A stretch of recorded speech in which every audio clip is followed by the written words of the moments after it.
Does the Sony A9 beat the 1DX Mark II? Here are my thoughts.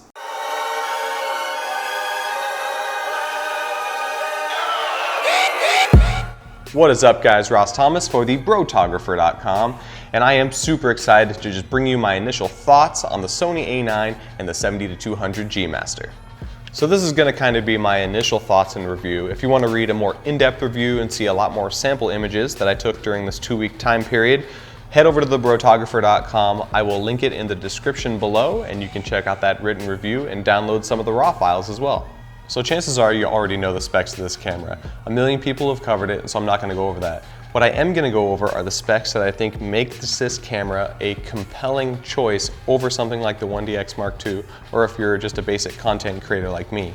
So the first feature of the A9 that really made this camera kind of a game-changing shooting experience for me is the combination of its new autofocus system and the EVF. So whenever I need to get the shot in a fast-paced environment, I typically take my 1DX Mark II, which has an amazing autofocus system. The autofocus points, though, are kind of clustered around the center of the frame. On the A9, it has 693 phase detect autofocus points, which I'm sure you already know, that stretch pretty much the entire width of the frame. So in my opinion, the autofocus system on the A9 is just as good as on the 1DX Mark II.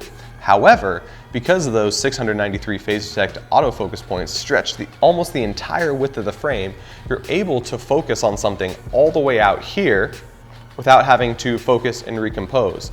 On the 1DX Mark II, if I wanted to focus at this point in the screen, I would have to move my autofocus point all the way out to the edge of the screen, then recompose just a little bit, just because of the fact that those autofocus points don't stretch all the way out. But on the A9, I can just point it exactly where I want. It'll focus all the way out here where my subject is, or whatever it is that I'm shooting, and just snap the shot. So your workflow immediately is sped up. The other thing that makes this camera an absolute game changer for me is that face detect, and especially the eye detect, all the way out on the side of the frame. If you're trying to focus on a human subject, even if they're wearing glasses, pretty much, even if you're really far back from your subject, it'll just pick up focus either on the face or on the eye. So the accuracy is absolutely spot on.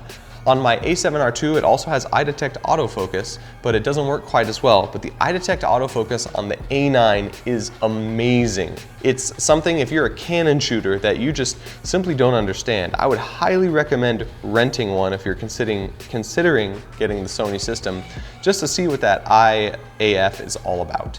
So for most Canon and Nikon shooters, using live view when shooting portraits is kind of blasphemous. But if you go look at someone like Jason Lanier, he uses the back screen to shoot a ton.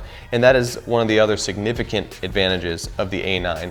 Because you're getting the same exact picture looking at the back screen as you are in the viewfinder, it lets you do things like, if you're shooting kids, you can look at the back screen right here, focus, compose your shot perfectly, and then interact with your subject back and forth. Like my little kids, in order to get the expression that I wanted out of them, I could compose the shot and then talk to them and snap away. And I know that because of that eye autofocus or the face autofocus, I know that it's going to pick them up, and I know that I'm going to get the shot tack sharp. When using the 1DX Mark II, I have to get down lower, I have to look through the viewfinder. I can't just shoot from the waist right here. I would be shooting at the same height there, but looking through the viewfinder, but it just lets you interact with your subject a little bit better. And I got a lot more keepers when using the back screen because of that nice EVF. So the next major pro for me on the A9 is that electronic shutter. If you've never used an electronic shutter before, it basically doesn't use the mechanical shutter and allows for, in the A9, faster readouts. So you're able to get that 20 frames per second. Now, at 20 frames per second, you are going to be shooting 12-bit compressed RAW. If you want to shoot uncompressed 14-bit, like in most other cameras, it'll drop down to 12 frames per second, which is actually under what the 1DX Mark II does. But for most situations, as long as you don't have to push those shadows up or pull those highlights down too much or do too much processing, the 12-bit compressed files that I edited seem to look pretty good, and the colors are pretty nice and detailed in them. Now the 14-bit obviously is going to be better, so if you need that extra added detail, just bump it down, and you'll get 12 frames per second, even with the electronic shutter. Now, I'm not a wedding or event shooter, but if you are, the A9 can shoot absolutely silently. You can even turn off the audio signals on the camera and no one would ever know you're even taking a picture. That might seem a little creepy, but in like a church environment or something like that where you don't want to be too loud and the preacher's talking to the couple that's getting married, having the ability to shoot completely silently without that issue when you use the electronic shutter where it kind of distorts the image a little bit, the A9 takes care of that for the most part. That is absolutely wonderful. And if you're an event shooter, I think this camera is, you should seriously take a look at it because of that silent shooting capability. Jumping back a little bit, I want to give another added pro with the EVF over the Canon. This is the same in all Sony cameras, but the EVF on the A9 is the closest thing to an optical viewfinder that I've ever seen. However, if you don't know what an EVF does, is it essentially lets you view what the picture is going to look like and the exposure is going to look like in camera, in the viewfinder, or on the back of the screen. So essentially, when you take the picture, you don't have to chimp and press play and look at the image and check your exposure. You know exactly what you got because what you were viewing in the viewfinder or on the back of the screen is exactly what you're gonna get. So in terms of a workflow, if you are in a fast-paced environment and you need to get your settings locked down immediately and you don't have the ability to chimp and check and make small adjustments, the EVF is going to give you a competitive advantage in a situation like that. Now with the 70-200 on here, the argument kind of goes out the door, but when you put a smaller lens on Sony cameras, the size advantage is really key. I can throw this in my Peak Design everyday camera backpack or in my holdfast gear, one of my smaller backpacks. With the 1DX Mark II, it's just way heavier. You're gonna be lugging it around, and I'm able to put far more gear inside the same pack and have it actually weigh less than less Canon gear. So that's a competitive advantage of these Sony cameras. So those are some of my favorite things about the A9. Now for some of the cons that I don't hear a lot of people talking about. Now the first con really isn't Sony's fault, but it's mainly because the Sony cameras are just so much smaller. But on my Canon system, the joystick falls perfectly where my thumb lands on the camera. I don't have massive hands, I have average size hands, and the joystick position is absolutely perfect. On the A9, I find myself wanting to put my fingers up actually near the viewfinder or near the AF on button, which I use for eye autofocus. So I kind of have to reposition my thumb, which does slow me down a little bit if I do want to change that autofocus point. Once you get your thumb positioned on that joystick, the autofocus points are really easy to navigate through, and the joystick moves them around super fast. So that's definitely a pro, but it does take a little bit to get used to the positioning, at least, because I'm so used to the 1DX Mark II's joystick position for my thumb. So along with the next con actually kind of comes a pro on the flip side as well. The Canon system's menus are still much better. Now, as Sony increments their cameras upwards, and especially with the A9, the menu has gotten significantly better, and they've started grouping settings in more logical configuration, but it still does take a little while to figure out where things are. I've got an A7R II and an A6300, and in those cameras, each menu system is a little bit different. The same is true for the A9.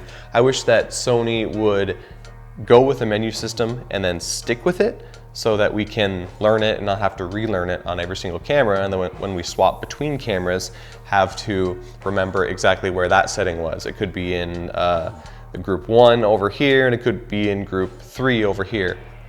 So I just wish that they would group them a little bit more logically and then go with that grouping in every camera. On the flip side though, the customization ability on the A9 is amazing. They've added an extra custom button here, and the ability to customize pretty much anything on the camera is awesome. You can customize a lot on the 1DX Mark II, but I do prefer the custom setting buttons on the Sony A9. Now, one of those buttons that I didn't like, and that I found maybe because of the smaller body that my thumb was hitting a lot, was the AE lock button. Now, I had originally positioned that for, I believe, electronic shutter to flip between the electronic and mechanical, and I found that I kept hitting it with my thumb, so I had to turn that off completely. That kind of got rid of that extra added custom button, and so that was kind of a bummer. But aside from that, the custom buttons on the A9 I prefer over the 1DX Mark II. Sony's really touting the A9 as a professional sports camera.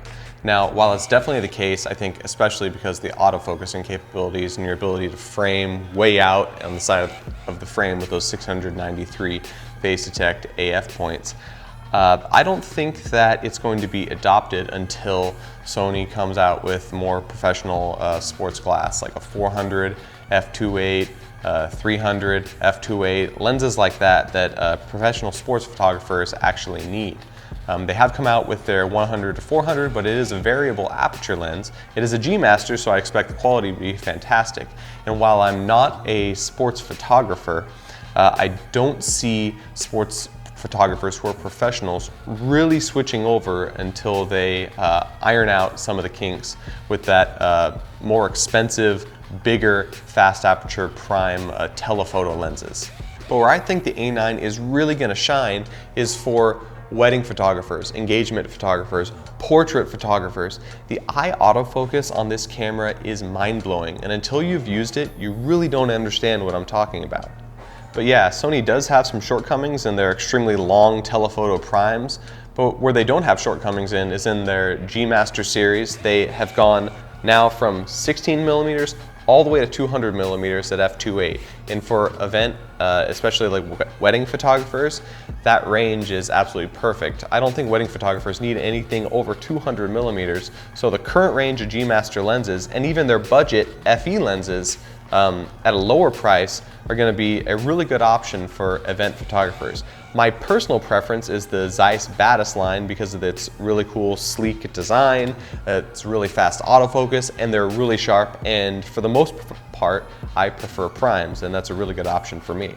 But yeah, as someone who does branding, someone who kind of dabbles in video, does kind of corporate stuff, this camera, I think, is the perfect alternative to something like the 1DX Mark II or the 5D Mark IV, the Nikon D5, or especially the D500. It is going to offer better specs, better autofocus. The eye autofocus will change your life. The ability to go 20 frames per second or 12 frames per second at a 14-bit RAW. Sony packed so much into these cameras, and especially the A9, that it's mind-boggling. At $4,500 it is pretty expensive, but consider that the 1DX Mark II is $6,000. So the specs that you're getting in this tiny body are really good. I'm getting long-winded, so I'll wrap it up, but am I going to purchase the A9 and get rid of the 1DX Mark II? Not yet. I'm going to, just because I have the investment in the 1DX Mark II, I'm going to keep this camera, and I'm heavily invested in Canon glass, so I'm really curious to see how the new Metabones Mark V adapter does with Canon glass on something like the A9 as well. If I do have the ability to pick up an A9, I absolutely will. What you get in this camera, in this size, in my opinion, make it the perfect travel camera, the perfect event camera. It may not have the weather sealing and build quality that something like the 1DX does, but if you're not going out in extreme conditions, it's going to be a really fantastic option for you. So I'm really hoping to get my hands on another A9 and use a wider variety of glass with it. Maybe I can do a long-term review, so I will keep you guys in the loop with that if that happens. But make sure you head over to thebrotographer.com. I'll link the full article in the description below.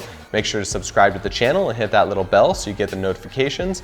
Like us on Instagram as we make our way to 100,000 followers, and make sure and check out our other reviews on thebrotographer.com. I'm Ross Thomas for thebrotographer.com. Thank you so much for watching, and I will see you next time. Peace.